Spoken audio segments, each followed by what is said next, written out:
some pain coming up to the surface. You might notice some emotion or memories coming up to the surface. You might feel like yawning or stretching or sneezing or coughing. These are all your own physiological responses to the increase of energy you're giving yourself by giving your attention to your body. When was the last time you said hello to your stomach, to your liver, to your big toe? Probably never, unless you heard it in some way and it talks to you in a cranky, I got pain sense. But when you give your attention to your body, you are bringing yourself in closer to your center. Step one to opening up the healing in you, the well-being in you. So I think there is a timing of things. And if we don't pay attention to the signals our body gives us or the emotions that are coming up in our life, we miss these new supports that show up in our lives. With quantum touch, the way you sustain energy is 3 different tools. Work with your intention, which is what you're wanting. You work with your attention, meaning where you're focusing your mind. And you work with your breathing. Basically, with energy healing, you can offer energy across space, any amount of space. You can also send energy across time. So in quantum touch, in level 1 quantum touch, one of the things we learn is how to send energy into our future and into our past. There is a deeper intelligence that is beyond what the conscious mind understands or is aware of.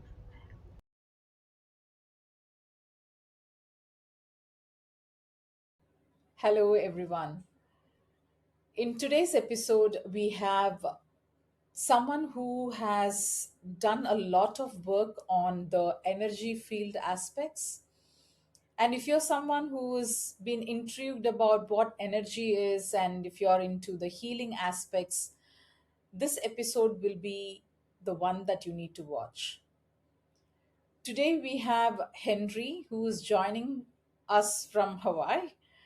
And with my co host Meena, we have discussed a lot about what is life energy force, what is quantum energy, and how we can actually nurture ourselves and how energy actually heals our body, mind, and soul.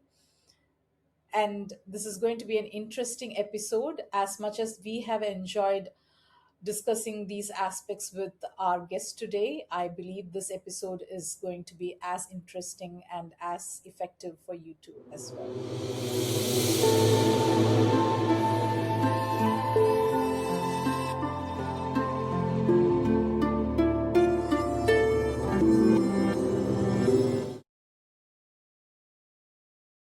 So when we were talking about energy across different cultures, one thing which intrigued me with what you said, Henry, is the giver and the receiver aspect of energy in Hawaii, especially you are from Hawaii, right? Like you are in Hawaii. I'm in Um, Hawaii, yes. yes. So can you talk a bit more about that? Like, haven't heard about this giver and receiver in terms of term, like in a language. It's part of their closed door awareness. The original Aboriginal peoples. I'm not an Aboriginal from Hawaii, so I have no. I don't have permission to speak this thing on a public forum, but Oh, from what I have trained in Ho'oponopono and in other um, shamanic work here in Hawaii, what I understand is that they not only talk about mana, the essential current within life, within each of us, within all life. They have a deep connection to what they call Aina, which is the land, and that the ancestors very often are in the land, in the rocks. The wisdom of the ancestors, the wisdom of the ancients, do not die when the person leaves their body. That the wisdom is in the environment and available to support those who are embodied, walking on the planet alive. So it's, and there was a strong cultural paradigm that honors the energy where it was received, where the energy that comes through lineage, the energy that comes through all kinds of things. So it's there's a lot of depth there, and I think there are many cultures I know. Um, Many cultures that we just think on the surface it's just energy, um, and that's the easy way to say yes, this is water, but there's all kinds of different qualities of water, and some water really nourishes you at all levels, and some water leaves you feeling more thirsty. If you've ever drunk distilled water, where no metals are in it, the body is like, it's great for your iron. If you're ironing your clothes, put that distilled water in your iron. But unless it's the only water you have available, distilled water is really not good for the biological systems that we are inside. So just like water has differences, so too does energy, and how it's received and who handles it. And so to get back to your question, it's all the same topic, actually. You know, we part of what makes it hard for people to understand energy is that if you're in a body, there's no way to not be in it, in energy. It's like saying to a fish, what's water? And the fish is going to say, water? What is it? I don't know. Why do you ask? Because it is never out of water. It's always in there. And that life force energy is always in us as well. Wow, that's it's a different the angle to understand what energy is. And especially, Henry, when you mentioned about common people, like, generally, like if I'm talking to my colleague, they talk energy in a different perspective, in the sense like, I'm tired. That's the layman language. I'm Mm-hmm. feeling tired. I don't have energy to Yes, do it. yes, And yes. when we say about, and then when we talk about it, they relate to the daily routine of what's happening in their life. So I'm like exhausted, right? Yeah.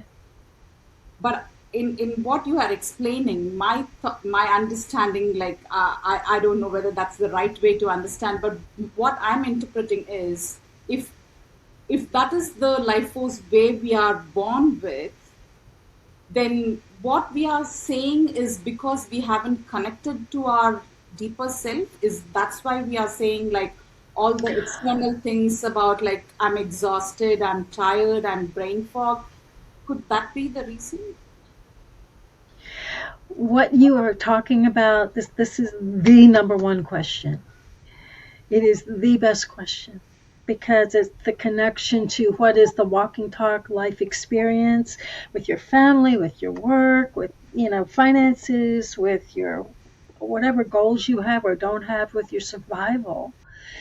If you have energy, the mana that we're talking about, the chi, the ki, the prana, the pneuma, all of these words are talking about the difference between when something is alive or it is not.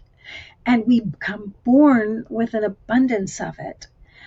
But we also come with with other parts of ourselves that have energy. As we start to open up and grow, we start to have thoughts. So we begin to develop a mental field, and those thoughts have energy.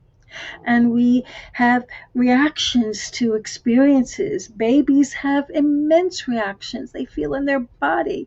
They tell you right away if they're happy, if they're not, if they're hungry, if they need a diaper change, if they're cold, if they're, you will hear it. There is no filter, right? And so that's an immense presence in the body. Something's not okay, or something feels wonderful, and it's all about the flow of energy.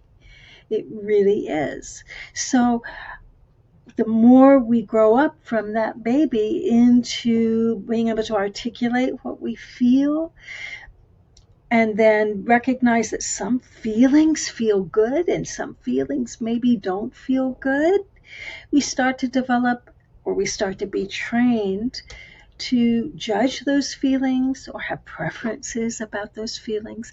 I want to feel happy, and I don't like it when I'm angry, and it's bad if I'm angry, or bad if I'm sad, or a host of other shoulds that we sort of put on ourselves. And those things start to build up. And so this abundance of life force energy that we are filled with begin to be layered on top of that with things we feel that are authentic, but things we push down and don't let them move through us and grow from them.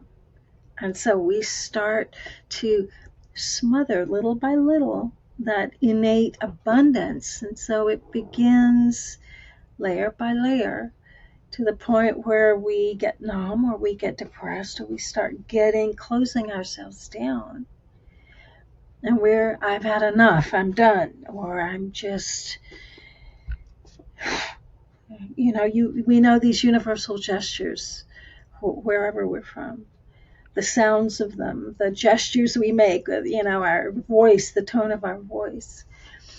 And very often that those things happen when they're feelings that have come up in us as a response to situations. And our heart tells us the truth about something, but our mind doesn't understand it, or doesn't agree with it, or doesn't want to look at it. And so it pushes it down. And so it's not that we lose that abundance, it's just we get distanced from it. It's still there inside, but we are put all these other things in between our experience of it. Does that make sense? Absolutely. Absolutely. So now, Henry, as you were talking about, like, we all have the abundance, the life force within us, and due to our belief or the conditioning, we are now have suppressed our energy or the abundance in us. How can one actually be aware and be more nurturing for themselves? Well, the first step is to notice what's happening in your body. And to do that it's a very simple task. Put your attention in your body. We can do that right now. So before we do our exercise, just take a moment and give yourself a little bit of an assessment. How do I feel on a scale of 1 to 10? 1 meaning I really need energy a lot, or 10 meaning I'm feeling very full in terms of balance, grounding, centering, abundance of relaxed in my body. My joints are open, my muscles relaxed, I'm present. So that would be 10. 1 would be, I need help. I need help now. Please send me energy.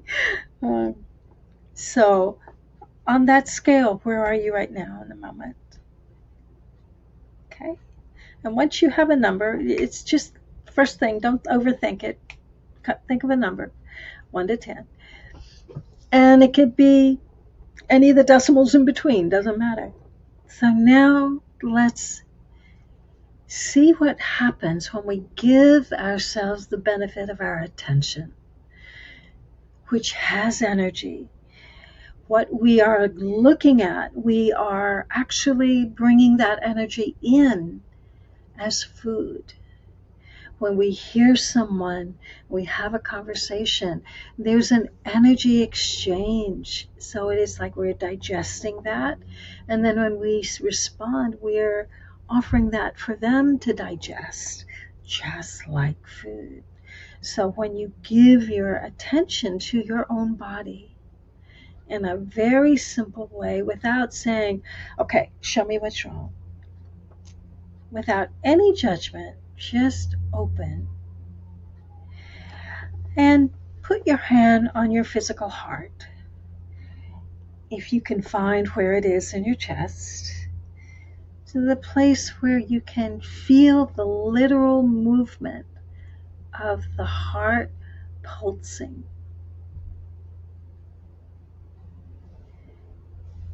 And you may have to move your hand around different places till you can feel it stronger. But there will be a place where it is strongest. And just simply breathe in and out as you notice the beautiful rhythm of your heart.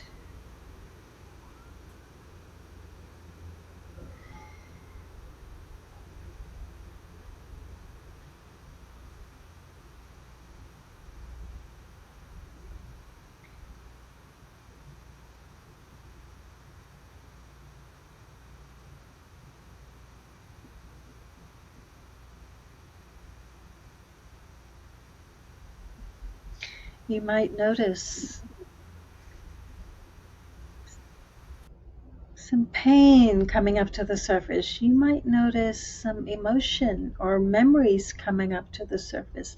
You might feel like yawning or stretching or sneezing or coughing. These are all your own physiological responses to the increase of energy you're giving yourself by giving your attention to your body. And because you are at your core full of deeply wise life force energy, this mana or chi or prana that we were talking about earlier, that part of you that's your blueprint for well-being, that part of you knows what to do with this energy. And bringing to the surface whatever you don't need so you can let go of it. This is the first step in healing. Put your attention anywhere in your body and just breathe slowly, deeply. Not any particular pattern needed. Just give your attention to your body and say hello.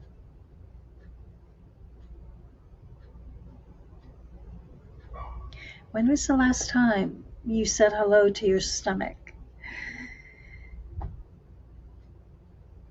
to your liver, to your big toe? Probably never, unless you heard it in some way and it talks to you in a cranky, I got pain sense. But when you give your attention to your body, you are bringing yourself in closer to your center. Step 1 to opening up the healing in you, the well-being in you. Step 2, making the choice routinely to do this. Most of us, when we get out of bed in the morning, what do you focus on? On my agenda. What's my to-do list today? What do I have to get the kids? What does my partner need? And I have to drop this off before I head to my office, and oh, who walked the dog? Oh, this is usually how we begin, right? Somewhere in there, we may pee, we may brush our teeth, we may remember to nourish ourselves with food or liquid. Maybe we meditate. Oh, that would be wonderful. But if you don't have time to meditate, if you don't have time to do all these other things, you are still breathing.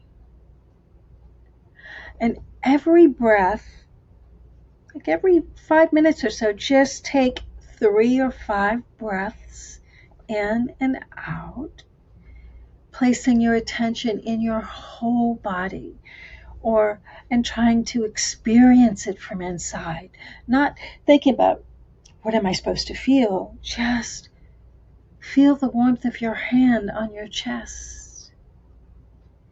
Feel the warmth of it, the experience of it, and breathe.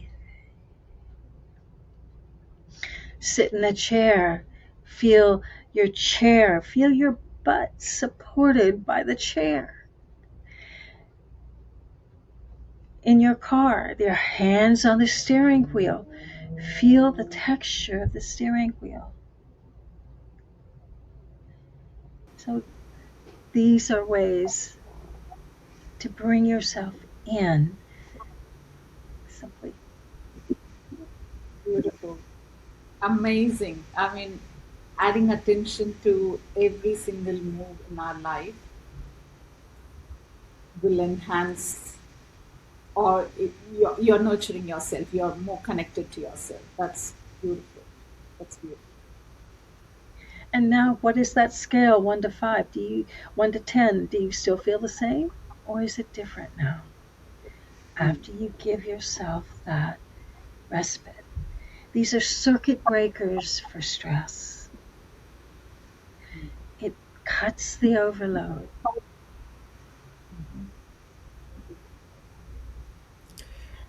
Yeah, that was really amazing, Henry, with how you have explained and took us through this experience because it immediately relaxed me. And maybe when we started this exercise, I was at a 6, but now I feel like 8, you know.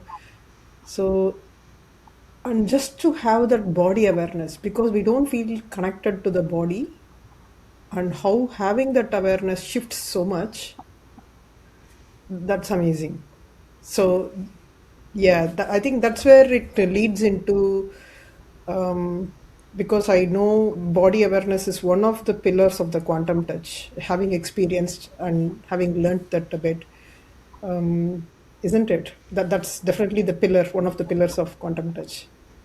It is, but it we were born like that baby feels everything in its body. It doesn't say, well, no, I'm going to tell everyone I'm fine, even though my diaper needs to be changed. The babies don't think like that. So you've got to laugh at how, when we think of how adults are, and I use that in quotation, the babies are so much wiser, so much more integrated than the adults in modern world. Unless we're in nature, unless we are trained in an Aboriginal way or in harmony, in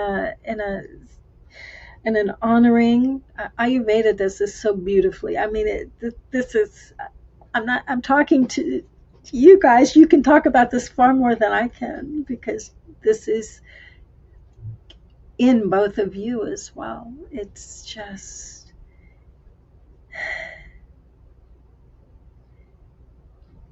letting our conscious mind say it's okay. You don't have to be the only driver of the car. Out on your own, separate from everything else, separate from the body. Most of us use our will to separate our thinking from our feeling, from our body feeling sense.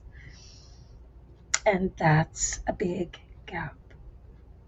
Yeah.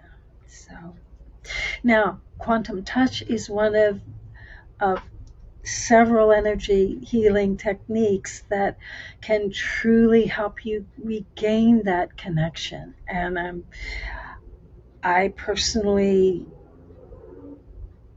would not be doing what I'm doing today, would not be able to have the life I have today if I had not learned quantum touch, if I had not found it, if it had not found me, basically.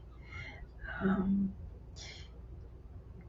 because I had paid attention to my body, but I had paid attention in a way that I fasting, 40-day fasts on water and lemongrass tea and shorter fasts and raw foods and macrobiotic this and vegan that. And I was really, because I had been raised on sugar and lard and cooked with love, but not necessarily the healthiest of foods. So I opened myself up, but I opened too much. And I became so open energetically that everybody's feelings just waved through me. Quantum touch gave me a lifeline because it not only helped connect me to the body in a different way, it connected me to the energy of life so that I was not dependent on who was around me or had to be in a forest. I didn't have to go to live in a cave. I could actually be around people who were in all sorts of states of stress or distress. And I could bring in fresh energy. I didn't have to live with their energy in me. And so for people who are empathic, as many people are, you walk by someone, you feel what they feel, whether you want to or not. Quantum touch is an amazing support. It tells you how to bring in fresh life force energy that supports everyone. So that's how it began for me. I believe that is much necessary for all the women out there, because as women we play different roles, and we we get succumbed to what others in the family go through, and we feel if we detach ourselves from that, it is not something that I'm doing the right thing. Being a woman, being a mother, being the sister, being the wife. And I think it's something that everybody will have to understand what is quantum touch in the way you explain. I think that is very important to first pay attention to your own self, to your body, and you know, and start the drive from there rather than looking outward. And I also got this insight as you were explaining, Henry. You know, people these days they fast as what you mentioned, like water fasting or intermittent fasting. They, I mean, I have done as well. Not necessarily that I have actually paid attention to my body, and I did that to see whether there would be some changes in me even before me paying attention to my body, you know. So Yes. I couldn't actually see a lot of change because initially it was not there, like, so I think it's for people out there, and my understanding, you can correct me if I'm wrong, before we indulge in any practices that has its profound value, like, we are not questioning about the method, but first pay attention to your body and see what is that you need to look into or mend with or nurture, and then choose a method that would support you internally, so then you can shine from inside out. I don't that's the actual derivation, but that's how I find it. Yes. I started that cycle of this is we're hopping ahead a bit, but I find that the universe tends that this well-being blueprint that is inside us, is inside everyone, is part of a larger coherence and synchronicities of, and that we relate with each other and interact with each other in ways that support growth at the right time for each of us. And at that time, I had been doing a lot of counseling work, crisis intervention work, and I figured I need to, and I, what presented itself in me was, boy, I got to clean me up first. I got to take care of, I've got to straighten myself out. Let me put it that way, because I had birth trauma, I had a bunch of other stuff too. And so then, I also had some physiological issues, chronic constipation. And so someone introduced me to this, and then I needed a job, and then this job in that restaurant opened up where I learned how to be a macrobiotic cook. And then these other things start one after another, took me on this roundabout journey that was its own dance. But after, and all of them gave me something and supported me in some way. But after 20 years of doing that, I was still on the merry-go-round of doing instead of saying, do I really still need this? So this is your point, indeed. I love that. And I would be in Boston in the middle of winter with all these layers of coats around me, and I could feel the fumes of a bus 3 blocks away go into the pores of my skin through my clothing. It was way too open, and right around that time, that's when quantum touch was introduced. I saw the ad. So I think there is a timing of things, and if we don't pay attention to the signals our body gives us or the emotions that are coming up in our life, we miss these new supports that show up in our lives. We have to make room for these synchronicities that come in for self-care. And, as the airlines say, put your seatbelt on, put the airbag on yourself first, then help your kids. If you're not in a good state, if you don't have well-being that you can connect to and a way to recharge frequently, the energy that you spend, the imbalance is just going to grow. So we have to be able to sustain the energy, sustainable energy plan. So with quantum touch, the way you sustain energy is 3 different tools. Work with your intention, which is what you're wanting. You work with your attention, meaning where are you focusing your mind, and you work with your breathing. And when you put those 3 things together, there's something almost magical that happens. We already breathe with intention and attention, but most of us don't do it well. So breathe in so that all your lungs get filled with energy. That's number 2 step. Feel your lungs expand all the way in, as much as is comfortable.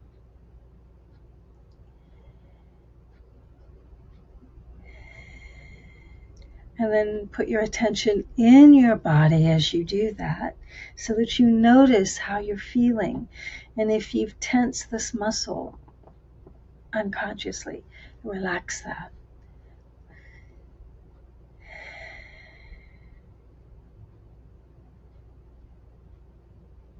And then work with your intention, your positive preference for well-being.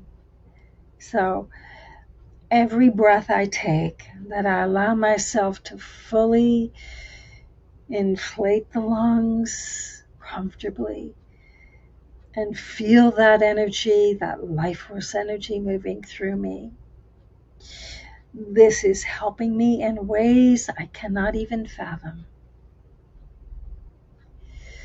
My blood gets oxygenated, the biology gets enlivened, and so much more than that.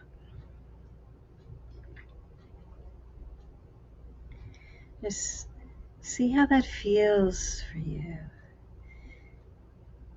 With a positive intention, breathing, and allowing yourself to notice this process with your attention.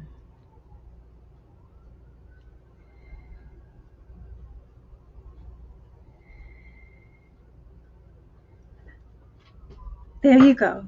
That's a good cough. That's a good response. That means something is shifting in you, and that blueprint for well-being inside was clearing something. Excellent, Indu. I love it. Quantum Touch is the only class you'll take where the teachers don't get upset if you yawn.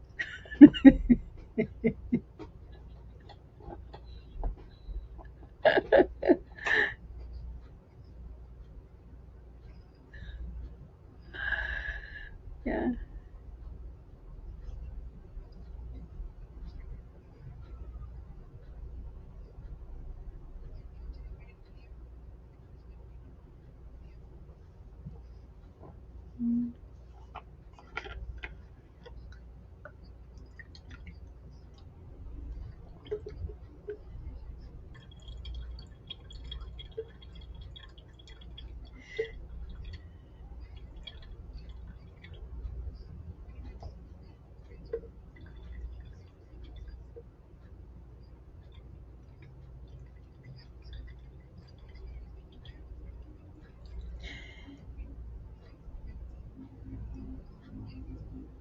Yes. Yes, we're giving the mind a job.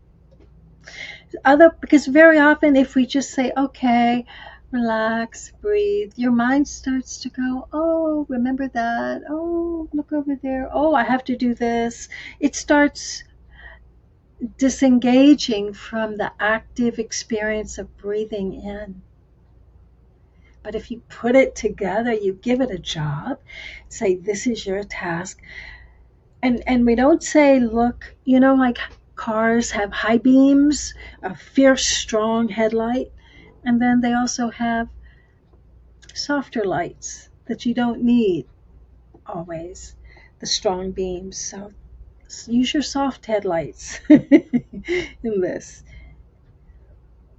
Be present in the process of it. And you'll be surprised how much you'll start to feel. You'll expand your subtle energy skills. You'll start to notice and hear and see and sense through your senses in a much wider, deeper way. For people who want intuitive sensing, this is one of the best ways to begin the journey. Yeah. And it's practical because it's much easier to adjust something at an energetic level versus at a molecular level. I mean, does that make sense? Is that? Yes. If something's concrete in your body, you have a broken bone. That's physical, okay? But if you've been feeling instead, I can't lift this anymore, I need a break, please give me a break. If you just heard yourself and gave yourself an energetic break, your body wouldn't have to do it for you very often. It sounds silly, but there's very often that correlation. We're getting into what it means to work at a subatomic level, what it means to work at a quantum level, because this sounds so different from mainstream thinking. Correct. So We're not making this up. yeah. So that is where this is based on quantum physics, isn't it? Like rather than classical physics. Yeah, the classical physics is very much, some people call it Newtonian physics. It's very much what the science scientific method is based on. It's very linear. There's a cause and an effect. And if I have an experiment here and I have a certain number of variables, and we all know the process, and you can do the same experiment over there with the same variables and you do the process. This is how you validate this in scientific method, replicating experience, because it's very linear at a molecular level. This is the science we use. And in terms of healing, in order to change state, there are two basic laws that we work with at a molecular level in mainstream. It's Newton's laws of motion. In other words, if you want a cell to change its state, you need to apply force. So you put pressure. You think of different modalities that apply pressure. Massage is one. Definitely applies pressure to create a change of physical state. Applying something is moving into a different state. Think of chiropractors who apply pressure to clear subluxations. You think about dentists who apply the pressure of a dentist drill to cut out cavities. An acupuncture needle to apply pressure in, a chemical pressure with a pharmaceutical. Acupressure or any other kind of physical, where you're physically moving, you are forcing something to move from its normal state. The ultimate, a surgical scalpel. I would say that is the most pressure you can apply to cut something out. Okay? So that's one of the laws of physics that the mainstream uses. The second one is the laws of thermodynamics. So you either heat something up or you cool it down. So hot pads, ice baths, all the different ways we adjust temperature to change our state. This is all at a molecular level. These are the laws that work.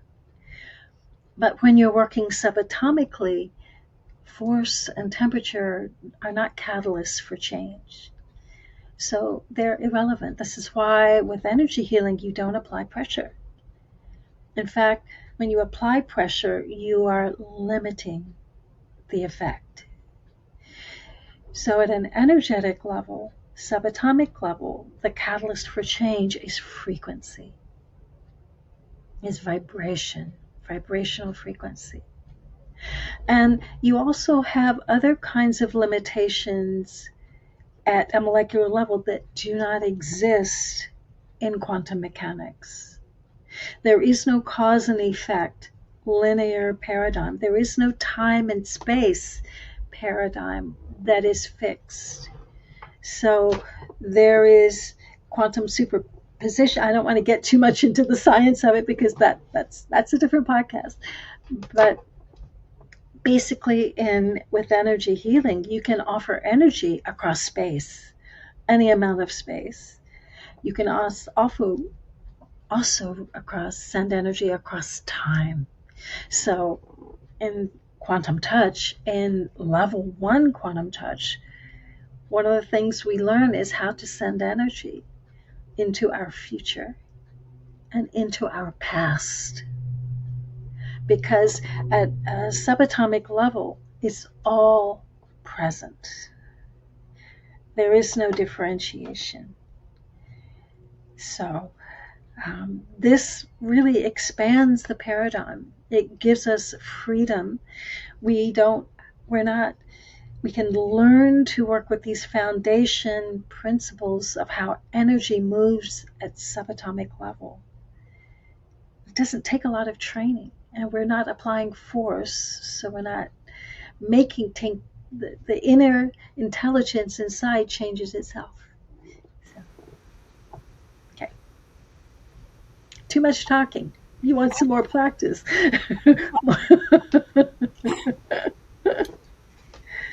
It's very interesting when you mentioned about we can give energy to our future. I can understand. But when you said about we can give energy to our past, I'm just thinking like because I do timeline therapy for my clients. So we basically go back into the past and then we ask them to look into the future. So is it something similar to that? Like, but actually in actual effect in timeline therapy in layman languages, we ask them to visit the past to see where the emotions are because they've been carrying the emotional baggage from there, to just learn their lessons and for them to feel that they are no more in the victim space. That's the baseline of that. So then they can see themselves in the future, not from that emotional baggage, but actually letting go and then see the future. So, Mhm. what happens in the energy level when we give it to the past? What happens? So you can actually send energy. I spent time doing this because I was born 2 months premature and I had an incubator experience that was not pleasant. And when I did all those fastings, I started having memories come up. No thought in my head at all, but the sound of a motor, the body sensation experiences came up again and again and again and again. And it was from that time. This was right when I was learning quantum touch. And Richard talked about sending energy into the future and the past. And I said, I don't think it's possible. And he said, try it. I don't believe it's possible. Try it. So Richard's the founder of Quantum Touch, Richard Gordon. And I was organizing his workshops. So for a year, I got to experience many of his workshops, and I was present and I was practicing a lot. So I took 3 weeks, a half hour every day, and I ran energy into incubator me. And at the end of those 3 weeks, different things happened. I had different things that I saw in my mind's eye and experiences. But he said, well, what happened? I went, nothing much. Um, but people kept giving me strange remarks. Did you just go on vacation? You look so relaxed. Or my family would say, are you sick? You didn't get mad. You normally react in a emotional way to this and you haven't. How come? And it took about 6 months of people giving me that kind of feedback to realize that, and that 3 week practice with my baby self, that I thought on the surface in my linear mind nothing happened, actually changed how I sat in my skin,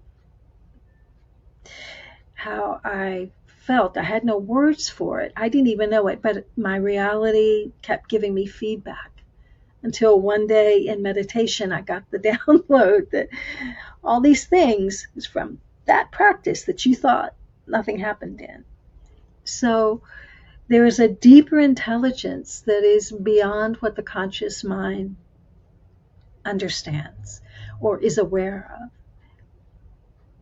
Just like dogs have a big sense of smell, their window for smell is huge. Humans is not so big compared.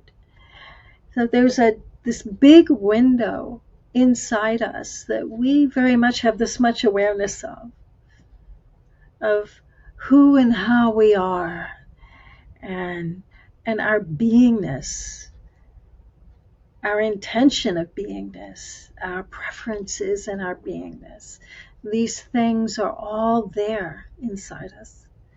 And when you can send energy offering to any moment in the past, whether you know what the issues are or not, that energy is working with an intelligence that goes to that Aui I may not even know or remember. And it helps to bring balance and bring equilibrium back from inside out. This because we have a blueprint for well-being inside us that knows where that energy needs to go. My conscious mind didn't know. Not a clue. Nope, I'm fine. That's what I thought. But I learned differently. I learned differently. And so when you start working with your past, I can't tell you how we do it. That's the work of level one in the workshop. So I can't give you a technique of it. But what I can tell you is that it changes how you look out. It changes your life in ways you know. I had a one of my students in Asia. I very often teach in China and Japan, and this was a 50-year-old gentleman. And I had told the story in the class about my incubator practice, and he practiced with himself. He too had been an incubator um, baby. Uh, and he wrote me this incredible letter that was 2 pages afterwards saying that he had realized he had never said hello to life, not really, and and tears had streamed down his face, and he had shared it with his wife, and they both reacted, and the next time I saw them, they both looked 20 years younger. It was so powerful and pivotal when we start to see where we've stopped the flow. It's not that we get low on energy and need, it's that we stop getting in the way of it. We start allowing the flow to be there. And your own blueprint for well-being will let you know where those traffic jams are, or where those roadblocks are, or where those places where we're stopping our flow. They show up. So then we work with them. That's what quantum touch does. Yeah. So not only the past and the future, but you can also offer quantum touch to someone in person or in remote because it's across the space Absolutely. time, isn't it? Yeah. People come in and just say, "Look, my back hurts. Help!" you know. But there is a principle in energy healing, and especially in quantum touch, that that we honor that blueprint for well-being inside each person. We are offering the energy, but we are not healing that person. We are offering energy to support their ability to heal themselves. I cannot heal. I cannot do what only your body can do. So if you're hungry and I have breakfast, you're still hungry, right? If I have to go to the bathroom and you say, "Oh, excuse me, I'm going to go to the bathroom," that doesn't help me. I still need to have that organic function done. So I can't take away someone's pain or make this go away or that grow in a different way. What I can do is cultivate an energy to the very best of my ability and offer that universal healing coherence that their inner healer, their blueprint for well-being knows how to use. And you can use this on yourself, you can use this to help others. And I've animals, the planet, water, your food, you know, it offers help anywhere that needs energy or has energy. So you've used it too, Mina. Yeah. So do you have a story about how you've used it that has made a difference for you? I'm putting you on the spot here. Sorry. Not a problem at all. Definitely, because when I started with flower therapy and forest bathing and all of that, because when, especially now after our discussion about how our conscious mind interferes with our body and our ability to heal and feel the life force energy, I think for me it got restored when I started being in nature among the trees and the plants and the flowers. I didn't understand this in the beginning. It was much later on I realized, okay, the flowers are vibrating at a very high frequency, and that's the reason why I'm feeling so uplifted. And then I learned about energy, and that's when I started doing quantum touch. I learned it from you, and that was an amazing experience because when I combined that with my connection to the nature and the flowers, it actually kind of formed as a beautiful floral energy offering to others, because that is where I strongly resonated. Like, I was trying to help a friend, and, where she was having a numbness in her leg for 2 weeks. She wasn't feeling her shin on the right hand side, and she was trying few different things and nothing worked. And I was trying to do few of the holistic modalities for her, because she couldn't do it on herself.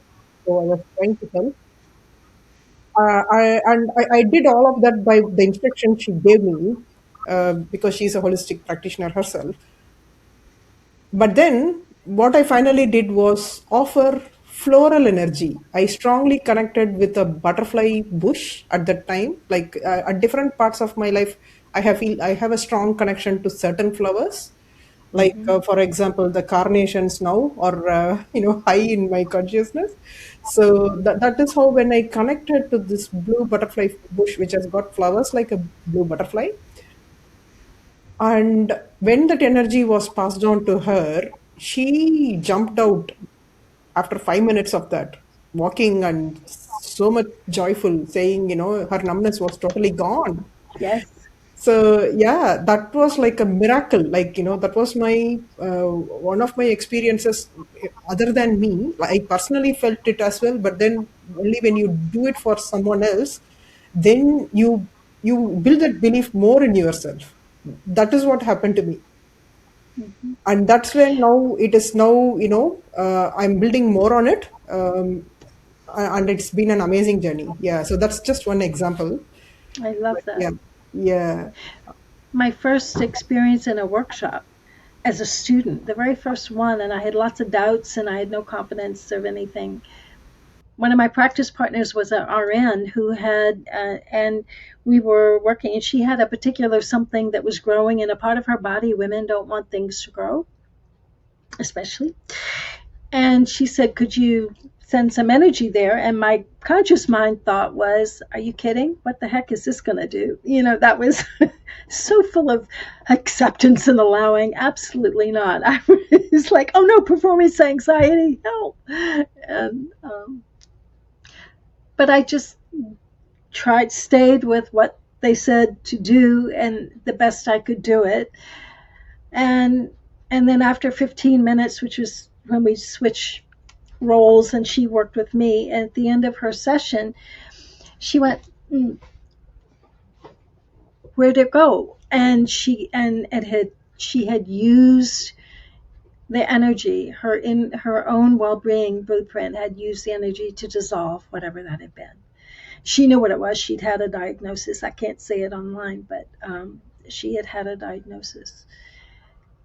But that was her using the energy to heal herself. And I have seen many times people being able to cultivate. Universal love is so powerful. It sounds such a cliche to say it, but it's the source of all life. It's the essence of love, and there's nothing cliche about that. When you start to open that energy, there's there's a,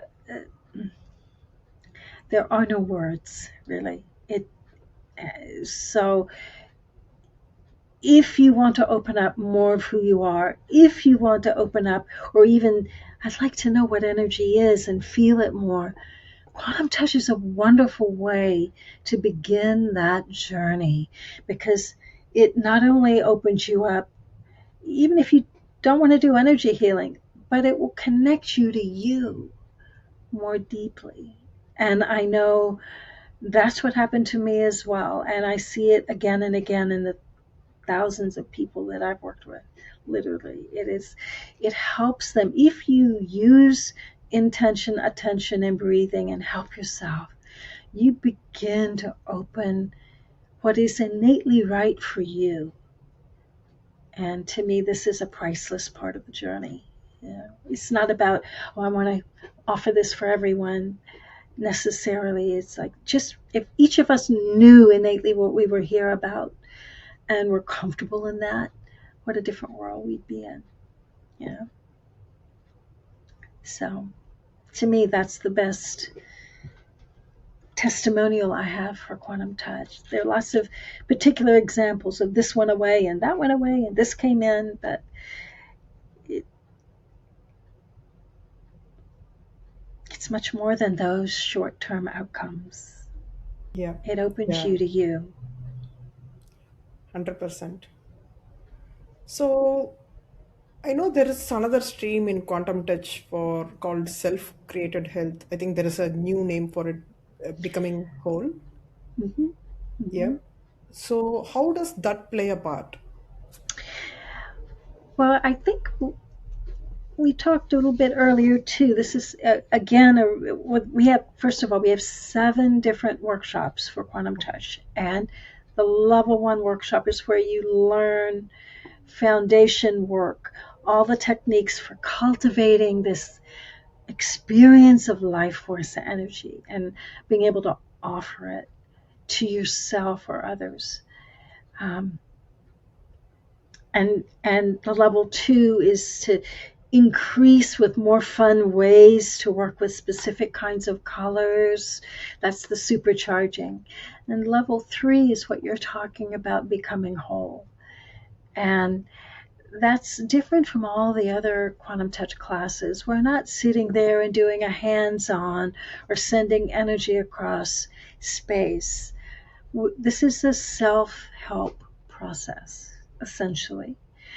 It's 7 steps that help you discover what is at the emotional root of the things that are obstacles right now in your life. It's not just discovering the root. Very often people come to this level 3 because they've tried medical, they've tried energy healing, and the situation comes back, or it doesn't really address it. So it's not that they are not self-healable. Instead, a different message is being communicated. Very often, this blueprint for well-being we have inside is so benevolent.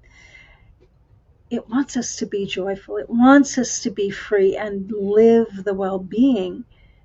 But if we pushed our emotion down and pushed it to the back, we don't see it. It's invisible to us, especially if we have layers and habits of doing that, or we trained ourselves to ignore the body, all these different ways. And so what it starts to do is actually to make visible these things that have been hidden. So it starts to, in small ways that get more intense and more intense.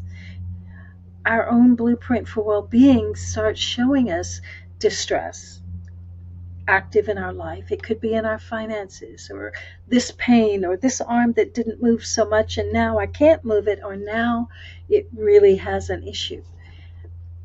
So when these things show up and they don't respond to energy, other kinds of energy healing or medical, or we don't know the root of it, we don't know what the cause is, this is when level 3 comes in, because there is always undigested emotion at the root. Always. When we bury an emotion, the energy of it isn't dead, it agitates from inside. And so this process of becoming whole takes a 7-step guided experience where we can move ourselves through, discovering what are the emotions under this particular situation. And it's a precise mirror, exactly. The strategic questions that get you to the heart of the situation. It shows you how to safely release these emotions privately. And then it opens a deeper awareness of how we've been treating ourselves just as unkindly, just as judging ourselves, or limiting ourselves, or whatever the things were we were upset about at those trigger situations. It shows us how to look at our own process more humanely and reconnect with the parts of ourselves that we've been avoiding. So we start with a discovery step and it ends in a greater self love experience that is so amazing. It's really special. I have experienced it as well. So Yeah. 100%. It revealed a lot about what I was suppressing for different Mm. conditions. So yes, definitely. And it's just a simple, the mind is, if the mind is separate from the body, then the mind is not tuning in to the daily small signals that let us know when something is a little bit off or something is really good and go in that direction. If the mind has its own agenda. So letting the conscious attention be put in the process of your healing and well being is a beautiful first step, but then integrate it with the intention, a positive intention, and power all of it up with how the breathing techniques that uplift you are there. So, those three things together can really open doors inside. And when your inside vibration changes, what you attract changes. Finances start to change.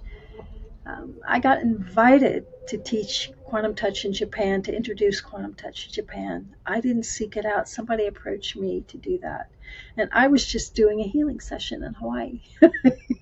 And I've been teaching it in Japan for 26 years now. So things like that happen, um, which is okay. Yeah. So when the internal vibration is changing and with what the inner healer is receiving and releasing, then it changes. It has an impact on what we attract and synchronicities and all of that, right? So that's where it is beyond health, like health Yeah, problems or yeah, yeah, yeah, emotional yeah. problems, and yeah, beyond all of that. Yeah. So I've been sort of getting in this abstract a little bit, so it may be a little, mm, yeah, but in the real world, what are you talking about? But all of that gets explained in the first class, and we work with the hips, we work with the neck and the shoulders, we work with the eyes, we work with all the different structures. Level 4, we work a lot with our brain. It's just there are all these different uh, classes that quantum touch has. You have to start with level 1 because that gives you the foundation that never goes, that you never outgrow.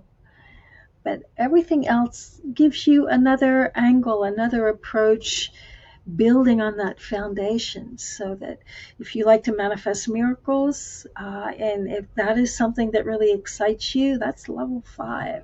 If you want to walk around with a heart consciousness open experience, that's level 4. If you want to get to the emotional root, so that you can be more humane and kind to yourself and really understand how to work with all parts of yourself, that's level 3, becoming whole. So you have a wonderful trajectory that brings you deeper and deeper in.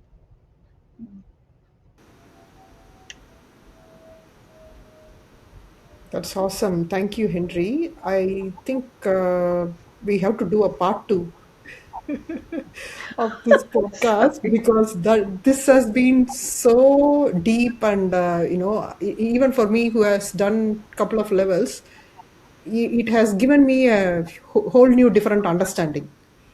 So I'm sure when we delve deeper, it is going to bring more pearls into the Mm. conversation that we are having here, and I think there's going to be more benefits out of it. so much appreciating the opportunity to be in the presence of both of you, because you are shining your light so beautifully, both of you. And thank you so much. Yes, Henry. For me, like as Meena said, she's already into the healing aspects. Me trying to understand, I think I do get insights from Meena, but what you've explained has like another layer, another deep layer, not just another one layer. I think I have gone a bit more deeper than what I imagined, and I think it will come up as I do. I mean, as you said, the healing, like, when in your experience, like I did that, but I couldn't see anything, but others could see the change. So Mm, there is definitely a shift, but I'm not able to put that in the words. It's a lot of understanding for me. And thanks for this. Thanks, Meena, for, making this possible as well. So beautiful. so Thank you. grateful. Thanks a lot. Thank Mm, you. Thank you. really Thank you grateful. so much. Thank you, Yeah. Henry. This was an amazing episode that we have recorded. I'm sure a lot of people will understand more about what is even energy.